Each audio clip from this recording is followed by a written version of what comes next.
Halo, tes, tes. Halo, jelas suaranya. Sama Pak. sama Pak. Oke, sip. Pakai mic masjid nih Pak, Pakai mic makanya jelas dulu Pak. Pak. Buset. Serem. Oke. Tapi ada yang feedback Tapi kayaknya. ada yang feedback. Yuk, feedback itu. Feedback banget tuh.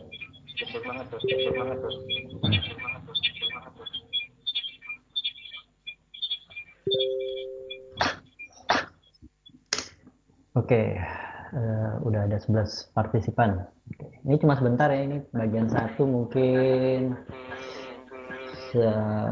ini sih cuma mungkin 15-an sampai 20 menit. Sorry Pak, Terus, Mas. ya, Kayaknya ayo. partisipasinya mending di mute dulu ya Pak. Ada yang feedback nih Pak. Iya, iya, iya, oke, oke, saya mute ya. Saya mute semua. Oke.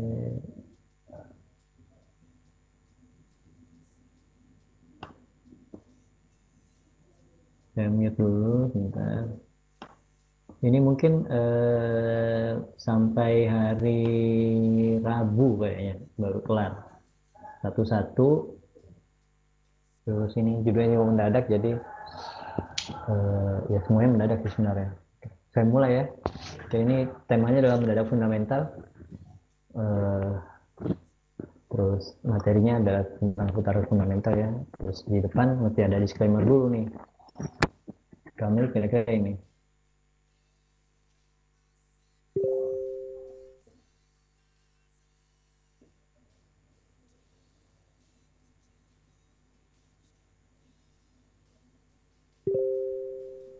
Nah, bagian ini juga cuma mendadak fundamental doang ya nggak?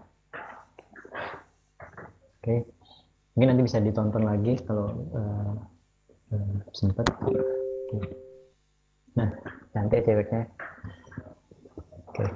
Pertanyaan pertama adalah kenapa melibatkan fundamental? Oke. Yang pertama kira-kira ini, mungkin jawabannya kira-kira ini. Kemudian bisa juga ini, juga mungkin juga ini, atau ini lebih keren ya. Dan biasanya jadi ini, jadi keren dan berpotensi mendapatkan gelar master. Atau mungkin menyaingi saya dapat dapat dipanggil mbah gitu ya, karena menguasai fundamental. Oke. Okay. Nah, di fundamental event sering-sering kita lihat volatility jadi luar biasa. Anda mesti ingat ya, waktu SNB, Swiss National Bank, mengangkat suku bunganya, pergerakan 6 bulan dibabat dalam bukan satu hari, tapi 15 menit ya. Sebenarnya pergerakan 15 menit, tapi yang cukup cepat udah sampai di low aja, low luar biasa dalam. Terus makan waktu lama sampai akhirnya dia kembali lagi. Kemudian juga mesti ingat yang saya nggak mau pakai istilah Brexit, saya pakai istilah referendum UK. Hasil referendum UK tanggal 24 Juni itu juga kalau kita lihat pakai daily aja ini berapa hari pergerakan ditelan dalam satu hari ya. Jadi di fundamental, di event fundamental harga jadi sering bergerak luar biasa. Kemudian kita juga enak jawabnya. Kenapa sih ada begini nih jawabannya? Kenapa? Ya karena ada keputusan suku bunga Swiss National Bank yang luar biasa mengejutkan. Kemudian kenapa begini? Karena hasil referendum. Jadi kita langsung bisa dapat jawaban kenapa harganya begini, kenapa harganya begitu. Kemudian dan dampaknya biasanya terjadi volatilitas yang luar biasa. Sebelumnya sebenarnya kita harus juga bertanya itu pengertian volatility itu apa sih, atau volatilitas itu apa sih? Yang saya dapati, nah ini kan sekali lagi dari hasil Google sana Google sini, volatilitas itu adalah satu kondisi di mana pasar sedang pasar sendiri sedang tidak tahu harga yang sesungguhnya lagi di harga berapa, atau pasar sendiri juga sedang mencari arah yang tepat bagi satu komoditas. Jadi kayak gini, saat terjadi hasil referendum, pasar lagi mencari, berarti setelah event ini, di event ini harga itu yang benar di mana sih, apakah masih di sini atau yang benar adalah daerah sini. Dia terus mencari sehingga dan orang boleh menawar senawar-nawar, jadi harganya nggak ada harga acuan lagi. Itu volatilitas. Dan volatilitas adalah peluang yang selalu kita kita cari ya. Kita kan nggak nyari volatilitas yang rendah, kita cari volatilitas yang tinggi. Kemudian fundamental bisa dimanfaatkan sebagai acuan waktu yang pas untuk melakukan trading. Jadi kapan sih harus trading euro misalkan hari ini trading euro jam berapa? Jam 15.00. Misalkan ada lagi jam berapa mau trading? Jam 10 deh saya mau trading. Kenapa? Karena di situ ada speaknya Draghi. Jam berapa mau trading? Jam 9 karena ada data home sales-nya US. Jadi fundamental memiliki acuan waktu. Kalau teknikal tidak punya acuan waktu. Kita tidak akan bisa jawab kapan sih terjadinya breakout, nggak ada. Kapan terjadinya oversold, nggak ada. Jam berapa terjadi oversold, nggak ada. Hari apa terjadi oversold, nggak ada. Tapi kalau fundamental punya schedule-nya jelas. Bahkan untuk bulan November, kapan suku bunga Amerika tanggal sekian udah ada, di jam sekian udah tahu kita di tanggal itu, di jam itu ada event fundamental. Kalau event teknikal dari nyaris nggak ada. Sudah susah kan ngasih tahu di 2 jam ke depan akan terjadi breakout. Keren kalau bisa. Jadi mari kita mulai sama-sama pusing sama dia. Dan katanya fundamental langsung kan ya. Jadi mari kita mulai. Pertama tetap harus ke hukum yang satu ini, yaitu harga terhadap supply dan demand. Dan sebagai catatan di atas saya sudah kasih note-nya, yaitu salah satu antara supply ataupun demand mesti dianggap tetap. Jadi misalnya seperti ini, supply bergerak menurun, demand dianggap tetap, maka harga cenderung terlihat menurun jadinya. Kemudian misalkan lagi supply-nya malah meningkat, demand-nya tetap harus kita anggap tetap, maka kesimpulannya adalah seperti ini.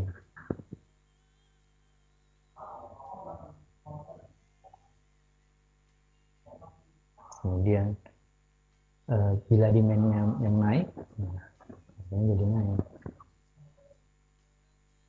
Ini hukum dasar banget, bisa Anda temukan bahkan di buku-buku ekonomi, bukan kuliah, justru masih sekolah menengah udah ada ya teori yang ini.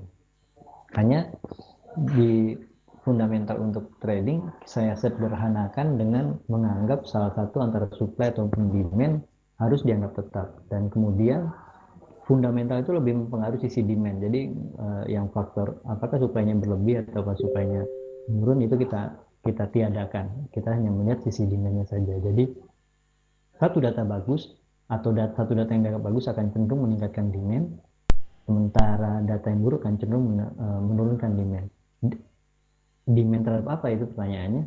Yaitu secara sederhana aja, karena kita tradingnya di forex ya, secara sederhana demand terhadap mata uang terkait.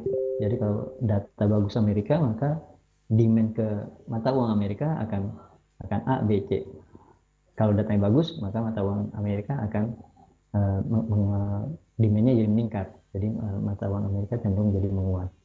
Atau data buruk Amerika akan cenderung membuat mata uangnya jadi melemah karena demand ke mata uang Amerikanya jadi menurun. Nah, ada 2 jenis fundamental. Yang pertama adalah yang dihasilkan oleh komentar atau pendapat dari pejabat terkait kebijakan keuangan. Oke, kemudian yang satunya lagi adalah fundamental yang berbentuk data ekonomi atau bentuk statistik ya.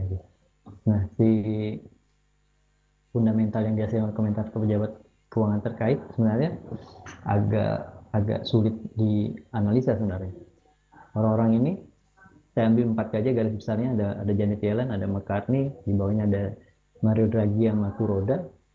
Sebenarnya materi-materi yang mereka tiap kali mereka kasih komentar, sebenarnya materinya hanya beberapa hal saja sebenarnya yang harus kita perhatikan. Yang pertama soal suku bunga, apakah akan dinaikkan, diturunkan, atau dipertahankan, lalu kapan. Mereka komentarnya akan selalu kisarannya tentang ini. Kemudian trending topik sekarang, apakah perlu stimulus? Amerika sudah membuang stimulus, Eropa sekarang masih stimulus, Jepang diharapkan kasih stimulus lebih besar, McCartney bahkan terakhir naikin stimulusnya lagi. Jadi ini menjadi penjelasan yang perlu diperhatikan. Kalau terjadi stimulus, maka kalau stimulus adalah salah satunya data yang bicara soal supply, jadi supply-nya yang meningkat, demand yang besar. Lalu kemudian ini basa-basi aja sebenarnya, ini apakah ekonominya pertumbuhannya dipercepat, terjadi percepatan pertumbuhan ekonomi atau justru terjadi perlambatan pertumbuhan ekonomi. Itu aja. Jadi dari sekilas memperhatikan ini nanti Anda Kemudian bisa ambil kesimpulan apakah dia komentarnya disebut bernada hawkish. Nah, komentar bernada hawkish adalah segala komentar yang bernada positif ya, optimis terhadap kondisi ekonominya, lalu dampaknya seringnya bikin mata uang terkait jadi menguat. Sementara yang satunya lagi adalah dovish.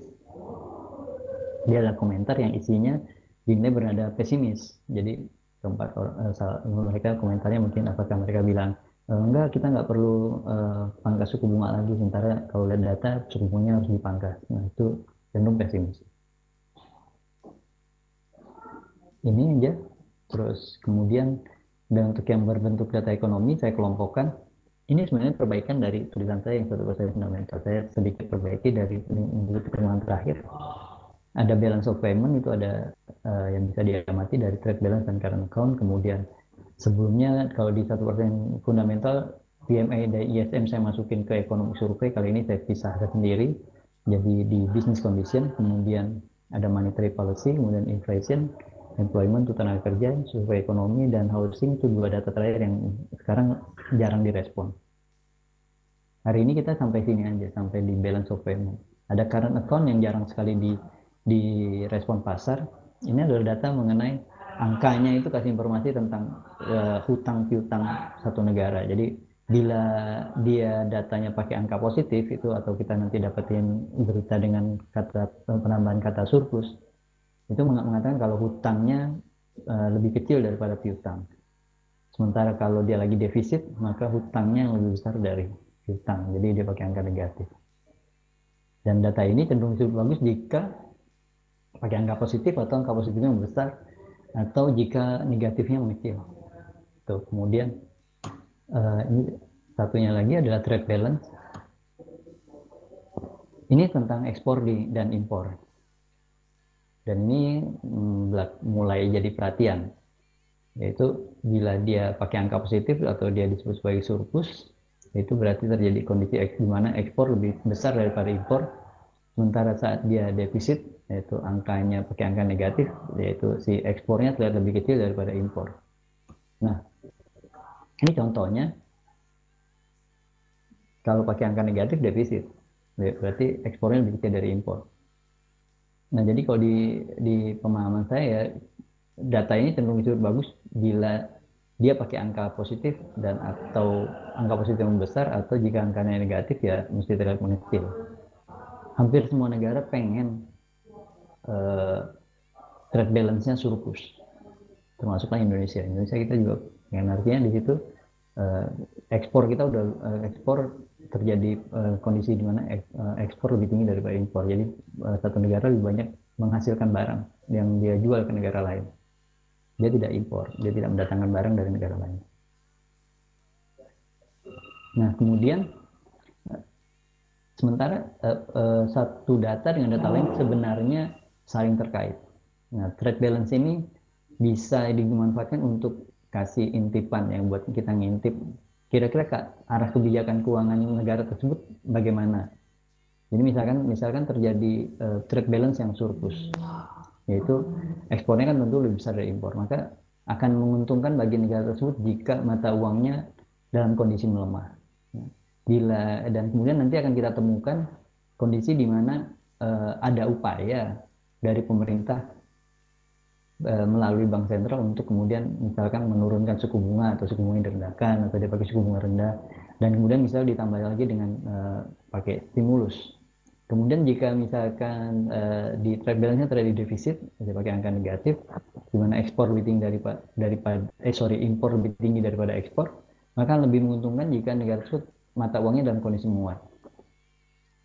Nah, ini nanti kita akan bisa lihat kalau negara tersebut lebih sering terlihat berupaya biar mata uangnya lebih kuat. Contohnya Amerika seumur umur itu nggak pernah surplus, dia selalu trade balance-nya selalu negatif, dan maka kita nggak pernah dengar berita kalau Amerika berusaha melemahkan mata uangnya. Beritanya pasti selalu upaya Amerika untuk upaya The Fed untuk pertanyaan ke The Fed selalu gitu, kapan suku bunga lu naikin? Pertanyaan ke The Fed pasti selalu begitu, kapan suku bunga dinaikkan? Kenapa? Ya karena trade balance mereka sedang dalam kondisi negatif. Slide-nya berakhir sampai di sini untuk materi hari ini. Saya lebih ke ke trading ekonomi. Bentar ya, saya lupa bukanya.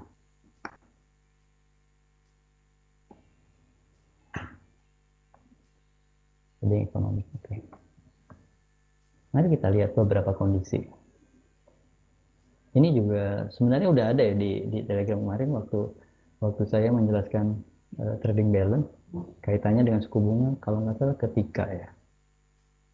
Kita langsung ke balance of trade.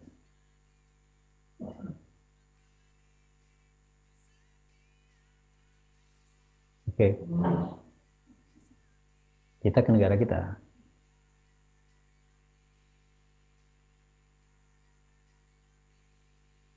Balance of trade-nya lagi positif, lagi surplus. Jadi dengan surplusnya balance of trade, maka kondisi yang paling menyenangkan adalah mata uangnya rupiah harusnya dalam kondisi melemah.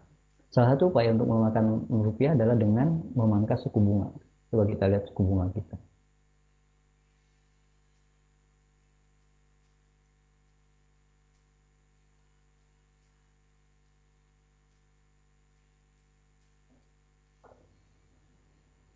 Nanti Anda tinggal cek lagi negara-negara yang lain. Nah, lihat suku bunga kita trennya lagi turun ya. Trennya lagi turun suku bunga kita tahun terakhir aja.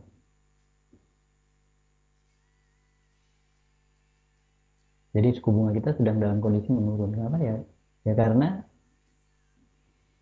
lagi surplus. Jadi kalau sekarang kalau mau iseng naruh deposito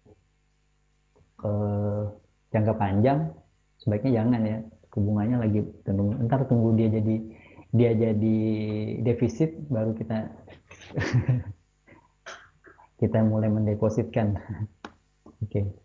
Saya rasa itu aja untuk hari ini. Kalau ada pertanyaan, silahkan. Kita sampai sebentar aja. Bisa lewat Telegram aja ya kalau pertanyaannya ya. Saya kurang memantau yang apa? Yang lupa. Tim viewer. Yang mau tanya silahkan. Terus mungkin hanya trader dulu ya.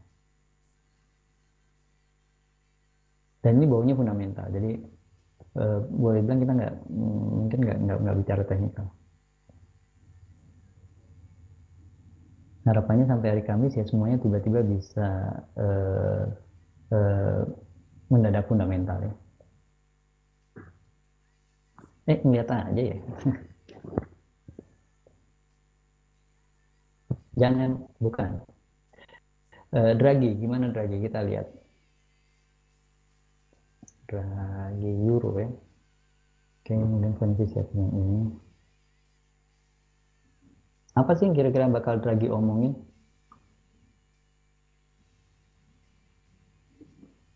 Apa yang kira-kira Draghi bakal omongkan? Selalu begitu pertanyaannya. Sorry. Kok ke ini? Salah saya, sorry, bentar. Nah, tadi, ya.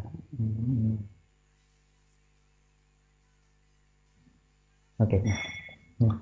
Pertanyaannya akan begini aja, Draghi akan bicara apa?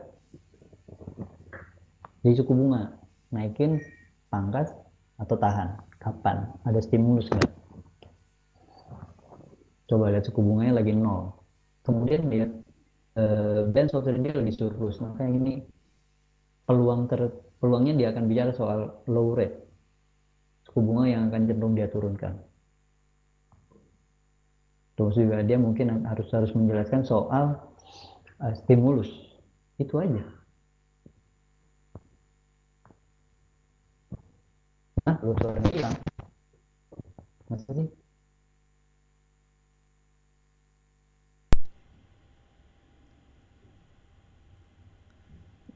Tes suaranya ada nggak? Ada Pak, ada.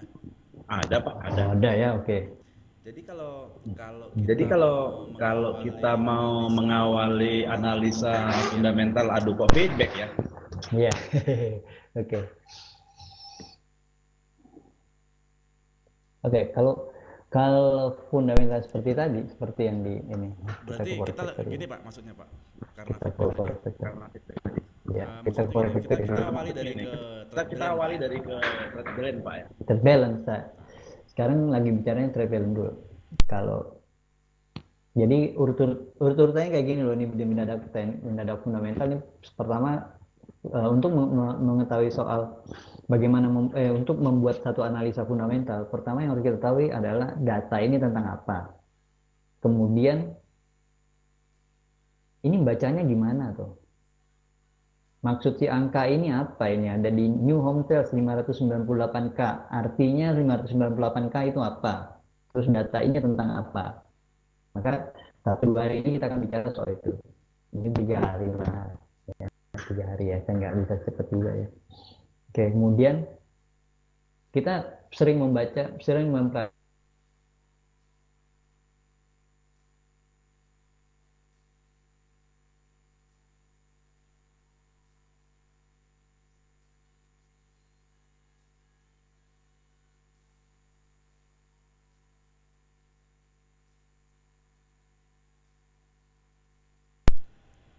Nah, ini beneran hilang suaranya.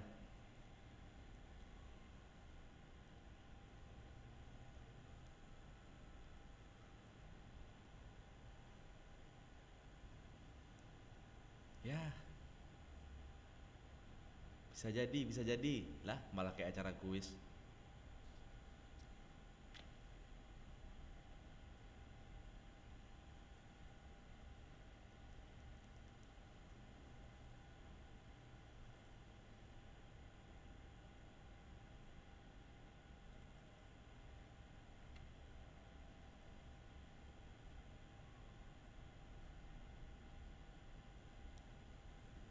Kalau suaraku denger nggak ya?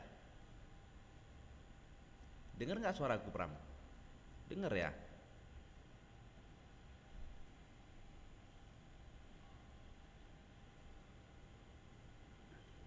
Jadi pengen ngekik Pak Wu aja bawaannya nih. Nah kan, no feedback kan? Iya, enak rasanya kalau ngekik Pak Wu nih. Ngekik terus jangan di unblock agak-agak 2 hari gitu kan? Atau 3 hari deh, 3 hari.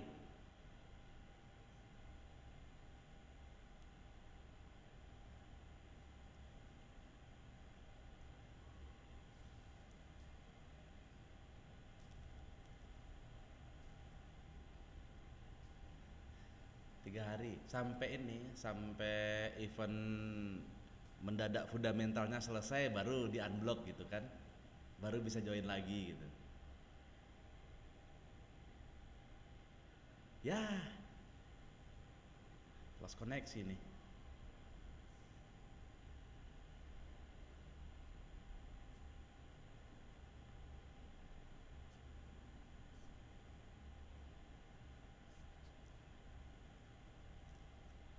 Tapi nggak apa-apa deh ya,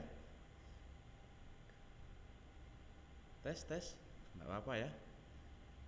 Mewakili Pak Nitra karena mungkin ada kendala di koneksi atau di listrik, kita akhiri meeting sore ini.